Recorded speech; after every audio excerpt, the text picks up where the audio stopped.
Hello students, good afternoon, Radhe Radhe. आज intermediate grammar का ये चैप्टर 2 है, साइंथेसिस ऑफ सेंटेंसेस का इंट्रोडक्शन हमने पिछली क्लास में पढ़ा था। आज उसका पहला नियम पढ़ने जा रहे हैं। साइंथेसिस ऑफ सेंटेंसेस के अंतर्गत हम 3 प्रकार के सेंटेंसेस को आपस में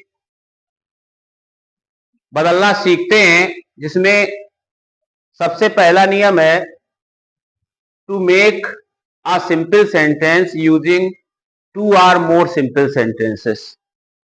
2 या 2 से अधिक सिंपल सेंटेंसेस को मिलाकर एक सिंपल सेंटेंस बनाना।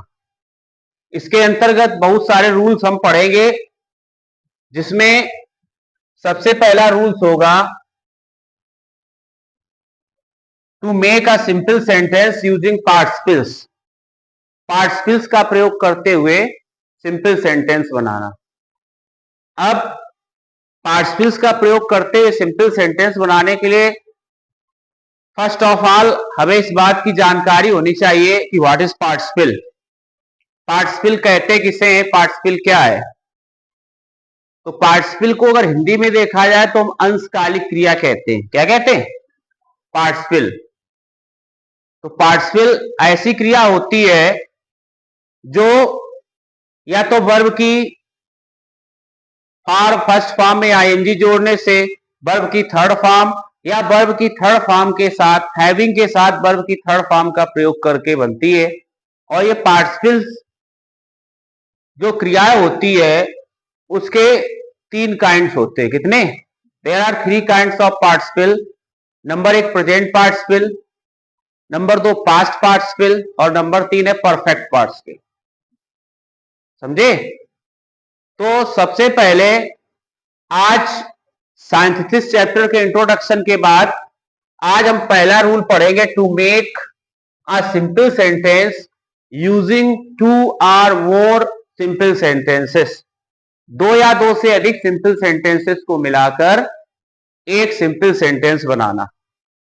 उसमें से ए नंबर जो रूल होगा, इसमें नीचे लिखा है 2 या 2 से अधिक सिंपल सेंटेंसेस को मिलाकर एक सिंपल सेंटेंस बनाने के लिए निम्नलिखित नियमों का प्रयोग किया जाता है। निम्नलिखित नियम कौन से हैं?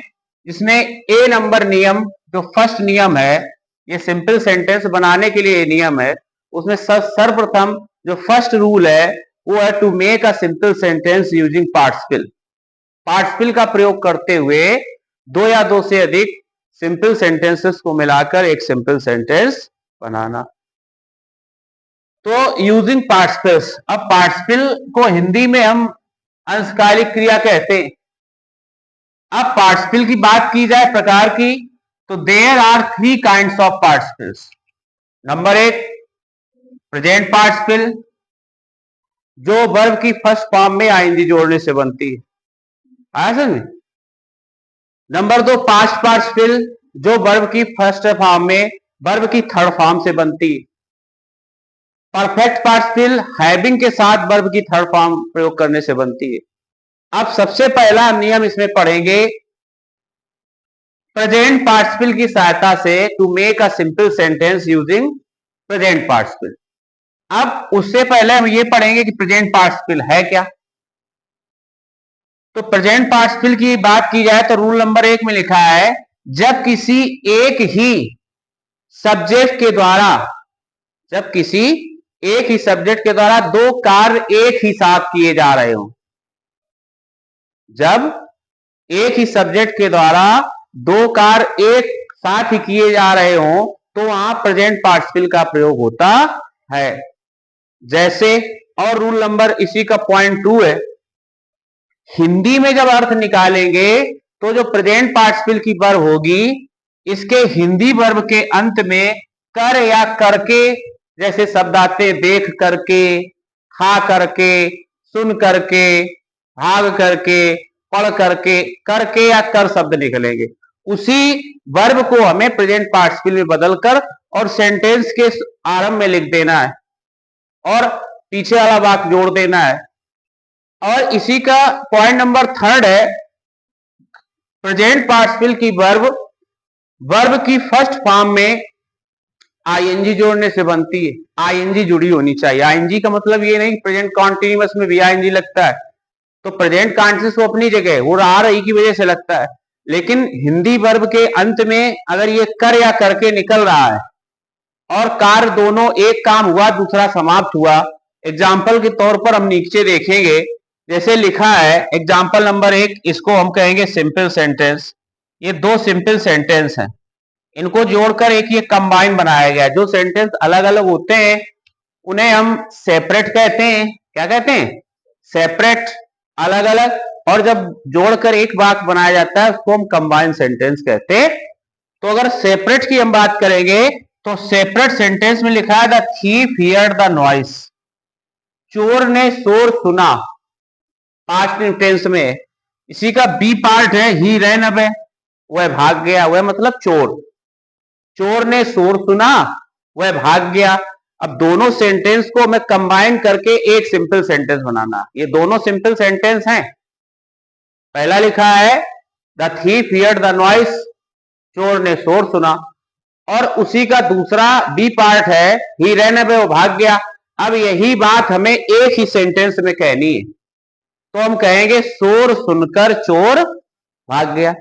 चोर ने शोर सुना, वह भाग गया। उसी बात को हम एक साथ कह सकते हैं कि शोर सुनकर चोर भाग गया। तो सुनकर, कर किस में निकल रहा है? सुन में। तो उसी वर्ब को हम आगे लिखेंगे आईएनजी लगाकर। इसमें लिख दिया गया हियरिंग द नॉइस, लिखा गया हियरिंग द नॉइस का मतलब हो गया शोर सुनकर। तो सुनना में कर निकल रहा है। हमने बताया कि हिंदी वर्ब के अंत में कर या करके निकलता है। Hearing the noise the thief ran away, ये कंबाइंड सेंटेंस बन गया, शोर सुनकर चोर भाग गया।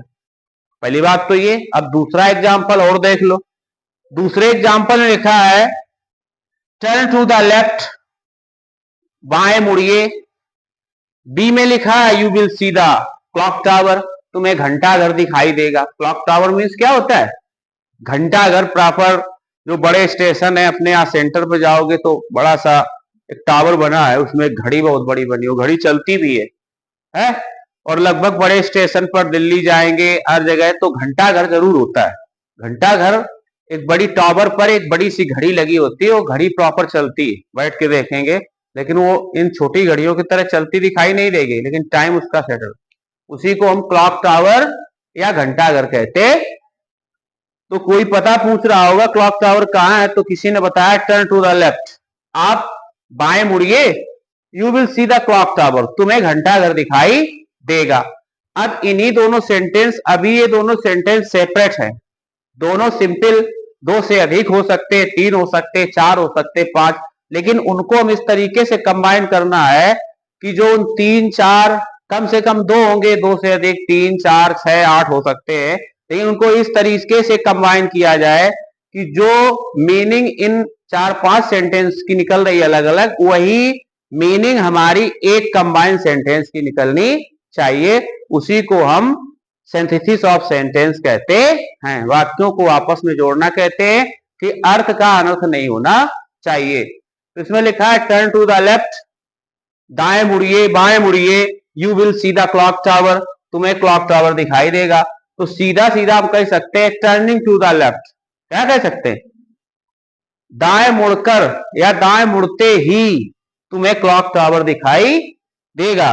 दाएं मुड़कर, बाएं मुड़कर तुम्हें क्लॉक टावर दिखाई देगा। तो उसी बाएं मुड़कर, मुड़ने में लगा कर, उसी में हमने क्या लगा दिया? आईएनजी लगा दिया। Turning to the left you will see the clock tower, वही अर्थ इस सेंटेंस का भी निकल रहा। तो इस तरीके से पहला रूल जो आज हमने पढ़ा, प्रेजेंट पार्टिसिपल की सहायता से दो या दो से अधिक सिंपल सेंटेंस को मिलाकर एक सिंपल सेंटेंस बनाना। अब इसी का बी पार्ट, ये शायद क्लास नंबर 11 होनी चाहिए। अब इसी का बी सी तीन पार्ट में इसको पढ़ेंगे, या कल हम पार्ट्स पार्टिसिपल और परफेक्ट पार्टिसिपल एक साथ बता देंगे। तो इस तरीके से साइंथेसिस जो चैप्टर है थोड़ा टिपिकल है, लेकिन अगर उसको ढंग से समझा जाए और पढ़ने का प्रयास किया जाए तो कुछ भी चीज कठिन नहीं होती है। इसके आधार पर सबसे पहले हमें प्रेजेंट पार्टिसिपल्स यानी पार्टिसिपल की वर्ब बनानी आनी चाहिए कि पार्टिसिपल होते क्या हैं, व्हाट इज पार्टिसिपल। तब हम जाकर के पार्टिसिपल की सहायता से कंबाइंड सेंटेंस बना सकते हैं। जब हमें यही नहीं मालूम कि पार्टिसिपल्स क्या होते हैं, व्हाट इज पार्टिसिपल, तो हम सेंटेंस को कंबाइन करना कैसे सीखेंगे। इसलिए सबसे पहले आज जो हमने पार्टिसिपल्स के बारे में बताया कि प्रेजेंट पार्टिसिपल, पास्ट पार्टिसिपल और परफेक्ट पार्टिसिपल क्या होते हैं, बताया कि प्रेजेंट पार्टिसिपल वर्ब की फर्स्ट फॉर्म में आईएनजी जोड़ने से बनते हैं, पास्ट पार्टिसिपल वर्ब की थर्ड फॉर्म लगने से बनते हैं और परफेक्ट पार्टिसिपल हैविंग के साथ वर्ब की थर्ड फॉर्म लगाने से बनते हैं। इस तरीके से आज हमने प्रेजेंट पार्टिसिपल की सहायता से दो या दो से अधिक सिंपल सेंटेंसेस को मिलाकर एक सिंपल सेंटेंस बनाना पड़ा। और कल हम इसी का बी पार्ट में पास्ट पार्टिसिपल और परफेक्ट पार्टिसिपल की सहायता से दो या दो से अधिक सिंपल सेंटेंसेस को कंबाइन करके एक सिंपल सेंटेंस, वो भी अर्थपूर्ण बनाना सीखेंगे।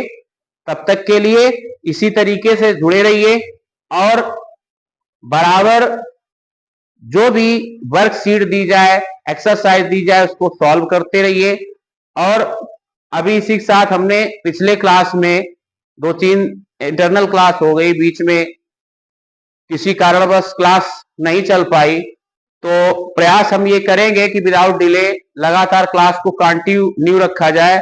अब हम कल या परसों ये पार्टिसिपल बताने के बाद, पार्टिसिपल का पहले एक्सरसाइज कंबाइन करने के बाद लिटरेचर में जाएंगे। दूसरी पोयम का हम सेंटर आइडिया डिटेल वाइज पढ़ेंगे और नोट करते जाएंगे। इसके साथ साथ हम राइटिंग में पैराग्राफ राइटिंग, एसे राइटिंग और एप्लीकेशन वगैरह भी जो हो सकेगा, क्वेश्चन और एग्जाम आते आते एग्जाम पर आधारित पॉइंट ऑफ व्यू से हम बहुत सारे इंपॉर्टेंट नियम बताएंगे। उनको अगर आप लोग फॉलो करते चले जाओगे तो 75 से लेकर 95 99 तक नंबर इंग्लिश में आने से कोई रोक नहीं सकता है। तब तक के लिए हमारे साथ जुड़े रहिए। जय हिंद, जय भोले।